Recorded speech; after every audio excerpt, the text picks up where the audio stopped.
হাই, মই ত্ৰিবেণী। আকৌ এটা নতুন দিন, আকৌ এটা নতুন ৰাতিপুৱা। বাৰু এয়া ৰাতিপুৱা অফিচলৈ বুলি, আৰু এয়া সদায় দৰে গধূলি ঘৰলৈ আহোঁ তেতিয়া আকৌ জামটো লাগিলে নহয়।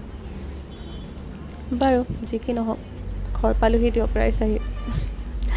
আৰু আহি এই মহাৰাণী মোক ৰখি আছে। তাইক হেনো কিবা এটা খাবলৈ দিব লাগে। তাই অৱশ্যে মোৰ খুব মৰমৰ দেই, সেয়েহে তাই মানে আদৰবিলাক মোৰ ওপৰত দেখুৱাই থাকে। আৰু আজি মোৰ মনটো অকণমান বেয়াও হৈ আছিল, যিহেতু আমাৰ ঘৰৰ ওচৰত দেউল হৈ আছে আৰু মই যাবলৈ পোৱা নাই। দৰঙৰ মানুহখিনিয়ে বাৰু দেউলৰ মাদকতাটো বুজি পায়, যিহেতু বহাগৰ প্ৰত্যেকটা দিনে কোনোবা নহয় কোনোবা এটা ঠাইত দেউল হৈয়ে থাকে। আৰু এইফালে মই নিজৰ কামখিনি অকণমান কৰি ল'লোঁ। বাৰু আপোনালোকৰ দিনটো কেনেদৰে পাৰ কৰিলে জনাবচোন দেই। কৰিব জানিলে বাৰু প্ৰত্যেকটা দিনেই আমাৰ কাৰণে বিশেষ হৈ পৰে, নহয়নে? তো আজিলৈ বাই, আকৌ এটা নতুন ভিডিঅ'ত লগ পাম।